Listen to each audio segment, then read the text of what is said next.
This One's Wife. Beckham beats Markle. Hello, I'm H.G. Tudor. Fleur Britton writes in The Independent, "There's a moment in Victoria Beckham, Netflix's new 3-part documentary, where David and Victoria are having a heart-to-heart in a cabin overlooking their man-made lake at their £12 million Cotswolds mansion. Don't you feel confident enough that you can sit back and relax?" he asks, rather tenderly. "What is stopping you from saying, 'Okay, I've achieved it'? Who are you trying to prove this to?" As her voice cracks with emotion, Victoria Beckham responds, "Maybe a lot of it is to you." He shrugs and says, "You could make a cheese sandwich and we'd be proud of you." She replies, both with tears and laughter, "Let's be honest, I couldn't actually make a cheese sandwich very well." This, you see, is Brand Beckham 2.0, the power couple's Kardashian-ified reinvention. Borrowing the Kardashians at home with format, we're presented with a tight family unit living between its various mega mansions around the world: London, Miami, Oxfordshire and Dubai. Victoria Beckham is the companion series to Netflix's 2023 Beckham documentary, for which they've reportedly made £20 million in total. And it's understood that the Beckhams were given full editorial control. It won't have escaped your attention that This One's Wife has also flung open her very grand doors to Netflix again, with her second series of With Love Meghan, released in August, or, as we all know, part 2 of Series 1. Because as both Victoria Beckham and This One's Wife know only too well, if you want to reach new audiences, you've got to show real life behind the scenes. At home, notes the celebrity PR Mark Bukowski, is where they feel comfortable. Look at the success of Hello and Okay. That's how they managed to get those talks over the line. So it's Take a look at my glossy kitchen. Just as with Hello and Okay, celebrities can insist on content approval. But here, adds Bukowski, they can enjoy bigger audiences. The similarities between Victoria and This One's Wife do not end with the Netflix series. Both women are confessed control freaks, although for different reasons. As it is the case with This One's Wife, her need for control is based upon her narcissism. The fact that This One's Wife might admit to being a control freak isn't an admission by her that she's a narcissist. She just recognises that control is important to her, but she doesn't truly understand why. They're branching out into merchandise, which they need to shift. This One's Wife with her as-ever wine and entertaining products, Victoria Beckham with her fashion and beauty lines. Both women know that, in theory at least, by role modelling their fabulous lifestyles, the immaculate veg patches, the professional kitchens, the status socialising, we may be persuaded that we really want to be like them, and therefore will happily buy into them. Both have also been in Paris this month for Fashion Week. But where Victoria Beckham now commands the hard-earned respect from everyone, from Anna Wintour downwards, This One's Wife only saw her epic fails go viral, including what's been dubbed her Zoolander walk as she strutted into a fashion show, being accused of laughing at a stumbling model and an awkward kiss-miss aim with Balenciaga's Pierpaolo Piccioli. The tone-deaf limo reel, filmed close to where Diana died, further cemented the feeling of This One's Wife's overwhelming self-absorption. There are other key differences, not least in their deployment of that key publicity strategy, vulnerability. After receiving criticism for glossing over David's alleged affair with Rebecca Lewis in Beckham, it feels like the Beckhams have upped the vulnerability quotient for this series.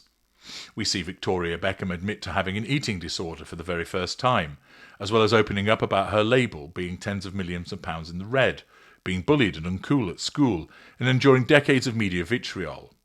It is, of course, a highly curated version of vulnerability, still no word on the alleged rift with her alleged eldest son, for example. People like it when celebrities can say, "I fucked up," or "that was really difficult for us," explains celebrity agent Elaine Ferran. Showing your vulnerability makes you relatable. It makes people like you more. Ka-ching. Being at home with This One's Wife, however, meant her inviting new friends, i.e. well-known people that may have been little more than acquaintances and were certainly not guests at her wedding, over to her Monty Shitshow mansion. She then attempts to impress with dull, tradwifery crafts, water marbling, bookbinding, flower pressing, which just felt laboured and inauthentic. It was excruciating, says Ferran. I couldn't imagine her doing any of those things. It felt very forced and awkward. So while the Beckhams have arguably endeared viewers to them, With Love Meghan only seems to have bolstered her haters and spawned a spate of negative publicity. That's not to say that this one's wife and Harry have not overshared in the past, that Oprah interview and of course Harry with that memoir Spare, but it has landed differently. They've been vulnerable in a really moany way, says Ferran. If you're that privileged, you cannot moan. Bukowski puts it down to not having the right people around them, not listening to advice, and not having any public relations emotional quotient. Or maybe just not listening to them. And of course, this is the problem that has been identified repeatedly with this one's wife. Because of her narcissism, she thinks she knows it all. In fact, even the media bosses are unimpressed, and it talks again about Bill Simmons calling them fucking grifters. Harry is nowhere to be seen in With Love Meghan. If he had been allowed, maybe he could have been able to add the warmth and side-eye humour it so desperately needed. Over at Beckham Towers, David, as well as always championing Victoria Beckham and her work, has important work to do around keeping Victoria grounded, keeping her in check with some typical Brit self-deprecating zingers. Who forgets his much-memed line in Beckham, "What did your dad drive you to school in?"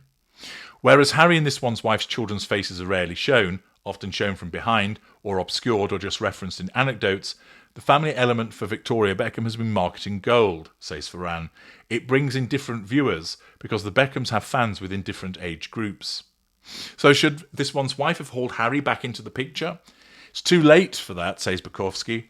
This one's wife became the wicked queen in the Snow White narrative. Harry was this person that everybody loved, this knockabout, nice but dim character that was sucked into this West Coast lifestyle of parties and sunshine and fruit salads.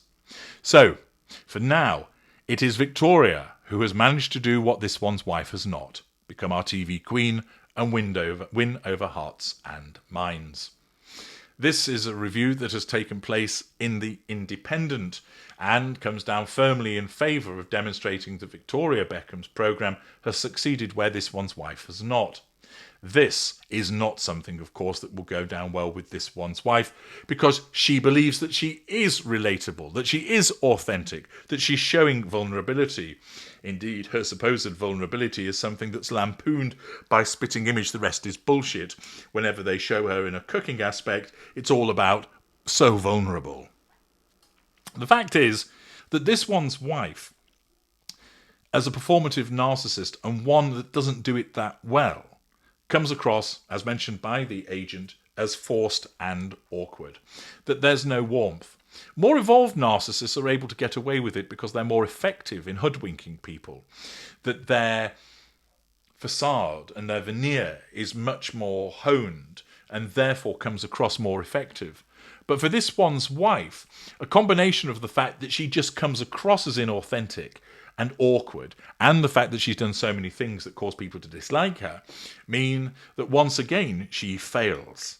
And for someone like Victoria Beckham, who this one's wife would love to be like, having her level of wealth and general appreciation from people, it is particularly galling for her to find that this review puts the two against one another and finds that Victoria Beckham has succeeded and has done what this one's wife could never achieve, which is to have people look at her in a favourable way and effectively win over hearts and minds. Undoubtedly, there's a plate being smashed in Monty Shitshow. I'm H.G. Tudor. Thank you for listening.